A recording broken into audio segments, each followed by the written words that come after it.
Today we will discuss about postpartum haemorrhage, जो कि हमारी एक ओबीजी की कंडीशन है, जो एग्जाम पॉइंट ऑफ व्यू से बहुत ज़्यादा इम्पोर्टेंट है। एक्चुअली पोस्टपार्टम हेमरेज जो है वो हमारे लिए हमारी मैटरनल मोर्बिलिटी और मोर्टिलिटी दोनों रेट्स के लिए रिस्पॉन्सिबल होता है। मीन्स मैटरनल डेथ और मैटरनल डिसीज कंडीशन दोनों के लिए ही जो हमारा पीपीएच है वो दोनों के लिए रिस्पॉन्सिबल होता है। तो हम बात करते हैं डेफिनेशन की। Definition: any amount of bleeding from the genital tract following the birth of baby up to the ends of puerperium which adversely affect the general condition of mother. Means ऐसी bleeding जो कि genital tract से होती है baby के birth के बाद till पुर्पेरियम, जो कि मदर की हेल्थ को पर जो बुरा प्रभाव डालती है, मीन्स एडवर्सली इफेक्ट करती है मदर की जनरल कंडीशन को, उस कंडीशन को हम कहते हैं पोस्टपार्टम हेमरेज। तो जनरली ये तो हो गई डेफिनेशन। और हम बात करते हैं जैसे कि इसमें लिखा any amount of bleeding, means कितना। अगर नॉर्मल डिलीवरी है तो उसमें अगर 500, अगर जब किसी भी ग्रेविडा को नॉर्मल डिलीवरी होती है तो जो नॉर्मल ब्लड लॉस होता है उसमें लेस देन 500 होता है। बट अगर ये मोर देन 500 ml हो जाता है तो ये हमारी पोस्टपार्टम की कंडीशन में आ जाता है। सेकंड, अगर सिजेरियन सेक्शन है तो सिजेरियन सेक्शन के ड्यूरेशन में अगर हमारा blood loss more than 1000 ml हो रहा है तो वो हमारी कंडीशन क्या हो जाएगी, पीपीएच कहलाएगी। मीन्स पीपीएच क्या होता है कि जब नॉर्मल डिलीवरी में 500 ml से ज़्यादा ब्लड लॉस हो जाए और सिजेरियन सेक्शन में 1000 ml से ज़्यादा ब्लड लॉस हो जाए तो उस वाली कंडीशन को हम पीपीएच में रखते हैं, जो कि मदर के लिए डेथ कोज हो जाता है कभी कभी, और जो है मदर की जो हेल्थ होती है और जो उसकी जनरल कंडीशन होती है उस पर एडवर्सली इफेक्ट करता है।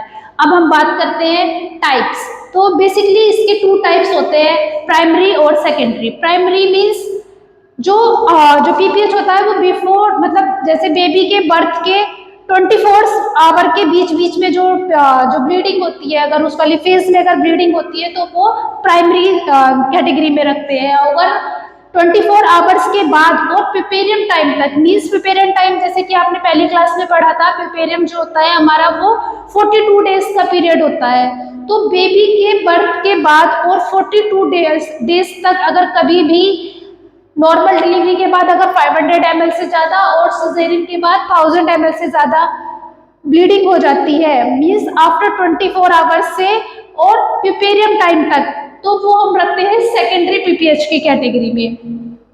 अब जो हमारा प्राइमरी पीपीएच होता है उसको भी हम 2 कैटेगरीज में डिवाइड करते हैं, थर्ड स्टेज और ट्रू पोस्टपार्टम। तो थर्ड स्टेज जो होती है हमारी, आपको जैसे कि आपने प्रीवियस क्लास में नॉर्मल लेबर में पढ़ा था कि जो हमारी लेबर की थर्ड स्टेज होती है उसमें क्या होता है, हमारा प्लेजेंटा एक्सपेल्ड होता है। और जब प्लेजेंटा के एक्सपेल्ड होने से पहले अगर ब्लीडिंग स्टार्ट हो जाती है तो उस वाली कंडीशन को हम third stage of postpartum haemorrhage बोलते हैं। और ट्रू पोस्टपार्टम जब प्लेजेंटा एक्सपेल्ड होने के बाद जो ब्लीडिंग होती है, मीन्स 500 ml से ज़्यादा, तो उस वाली कंडीशन को हम ट्रू पोस्टपार्टम हेमरेज की कंडीशन में रखेंगे। अब हम बात करते हैं कि कोज, ऐसे कौन कौन से कोज हो सकते हैं कि जो कि हमारे पोस्टपार्टम हेमरेज के लिए इनहेंस होते हैं। तो सबसे पहले हम बात करते हैं टोन मीन्स यूट्रस का टोन। तो at the time of birth uterus में 2 टाइप के चेंजेस होते हैं, कॉन्ट्रैक्शन एंड रिलैक्सेशन।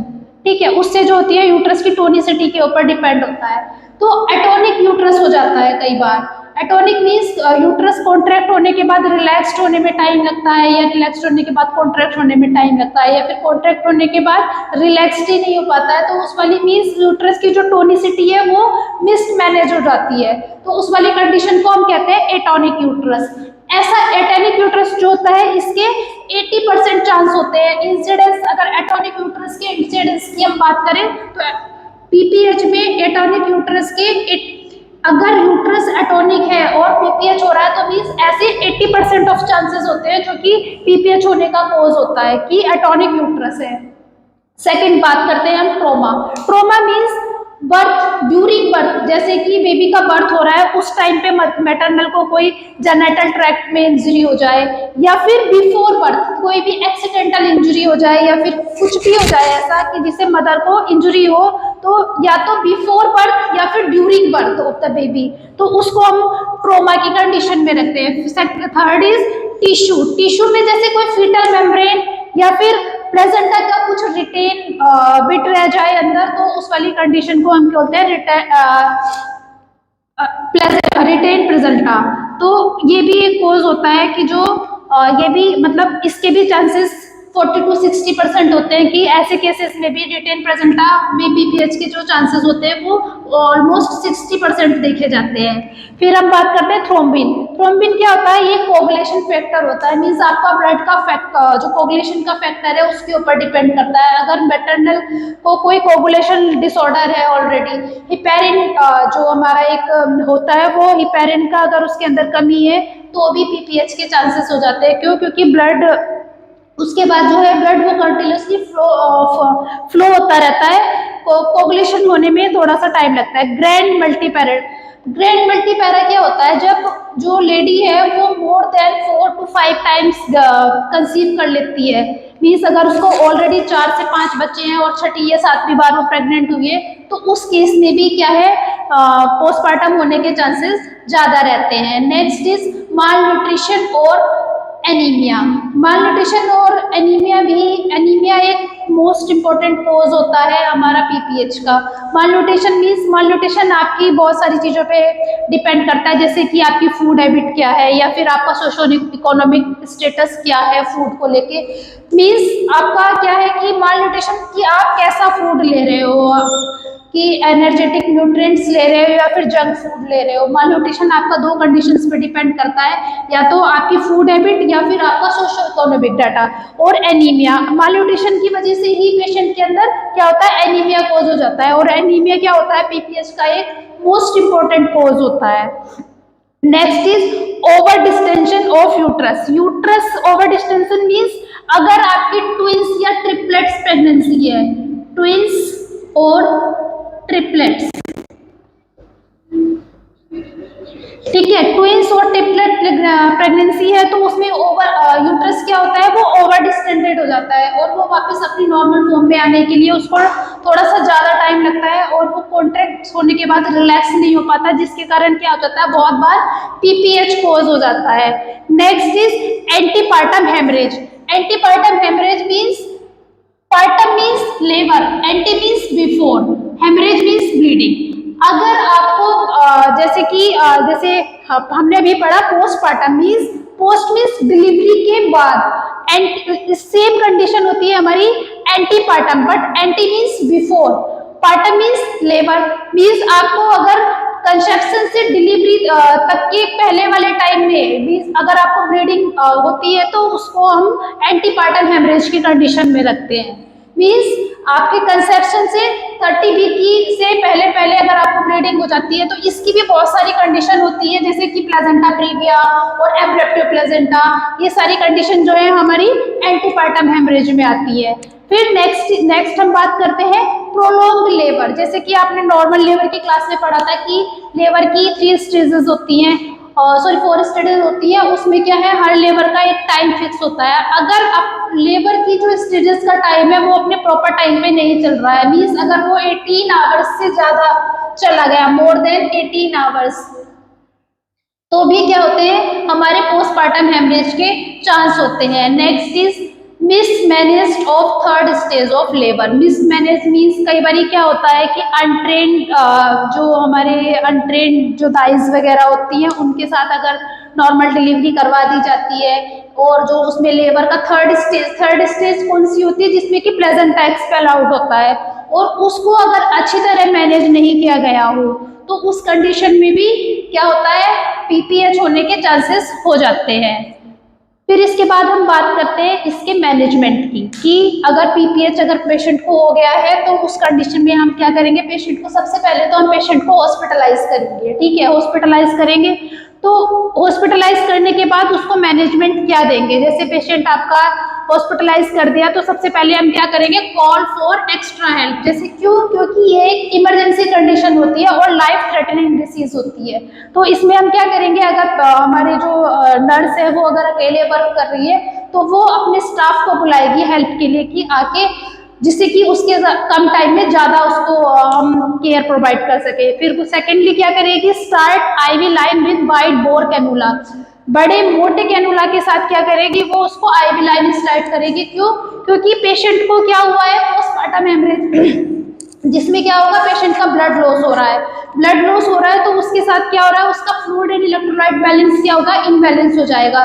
तो उस फ्लूइड एंड इलेक्ट्रोलाइट इनबैलेंस को बैलेंस करने के लिए क्या करेंगे, उसको ज्यादा से ज्यादा फ्लूइड प्रोवाइड करेंगे। तो क्या करेंगे, वाइड लाइन कैनुला से पेशेंट का आईवी फ्लूइड स्टार्ट करेंगे। Second is send the blood for cross match, और हम पहले ही क्या करेंगे, पेशेंट का ब्लड जो है वो क्रॉस मैच के लिए दे देंगे। किस लिए, क्योंकि अगर पेशेंट को पोस्टमार्टम हुआ है तो इसका मतलब है कि उसका ब्लड लॉस हुआ है और उसको 100% ब्लड ट्रांसफ्यूजन की जरूरत पड़ेगी। तो हम क्या करेंगे, वो ऑलरेडी क्या करेंगे, क्रॉस मैच करवा के रखेंगे ब्लड, और सेकंड करेंगे हम उसको ब्लड ट्रांसफ्यूजन।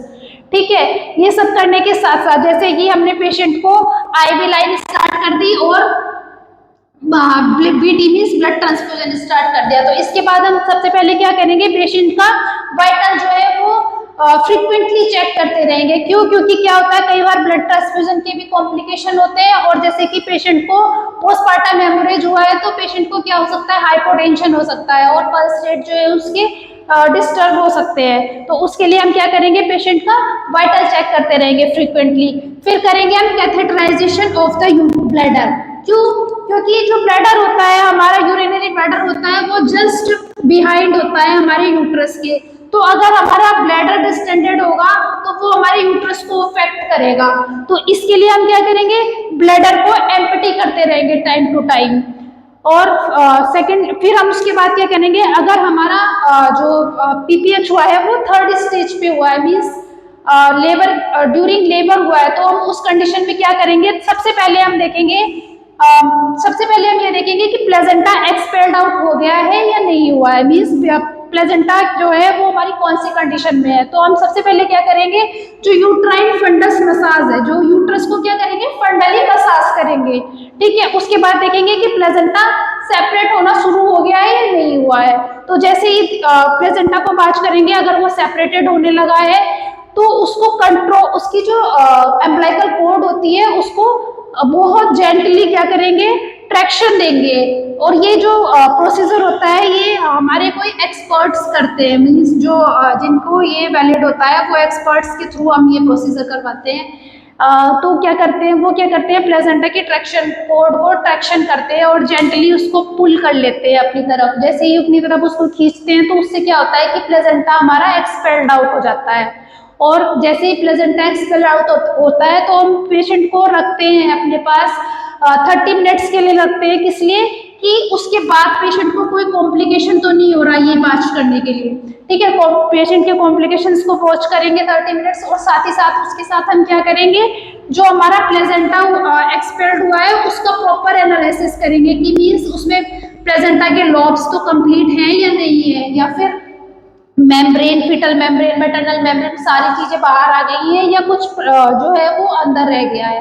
अगर अंदर रह जाता है तो क्या करते हैं, इंजेक्शन ऑक्सीटोसिन प्रोवाइड करते हैं पेशेंट को, और जो अंदर रिटेन प्रोडक्ट रहता है वो थोड़ा बहुत, वो क्या होता है, कॉन्ट्रैक्शंस के साथ बाहर आ जाता है। या फिर क्या करते हैं, पेशेंट को फिर से यूट्राइन फंडल मसाज प्रोवाइड करते हैं, क्योंकि जैसे ही हम पेशेंट को यूट्राइन फंडल मसाज देनी शुरू करेंगे वैसे क्या होगा, यूट्रस कॉन्ट्रैक्ट होगा और वो हैवी ब्लड फ्लो के साथ जो होगा हमारा रिटेन प्रोडक्ट्स होते हैं वो बाहर हो जाते हैं। फिर सेकंड हम क्या करेंगे, अगर हमारा जो है प्लेजेंटा सेपरेट ही नहीं होना शुरू हुआ है, ये वाली हमारी कंडीशन थी, इस कंडीशन में प्लेजेंटा जो था वो सेपरेट होना शुरू हो गया था, बट अगर हमारा प्लेजेंटा ही सेपरेट होना शुरू नहीं हुआ है तो ये हम क्या करेंगे, manual removal of the placenta. जो manual removal of the placenta होता है ये हमारे एक्सपर्ट्स के थ्रू किया जाता है। ये जो प्रोसीजर है पूरा ये हमारा जनरल एनेस्थीसिया के अंडर किया जाता है, जिसमें कि क्या करते हैं प्लेजेंटा जो मैटरनल प्लेजेंटा होता है उसको यूट्रस से मैनुअली रिमूव किया जाता है, मैनुअली सेपरेट करके मैनुअली उसको रिमूव करते हैं। तो ये होती है हमारी पीपीएच और ये इसका मैनेजमेंट। होप कि आपको समझ में आया हो। Thanks for today. इस वीडियो को लाइक करें, हमारे चैनल को सब्सक्राइब कर बेल आइकन जरूर प्रेस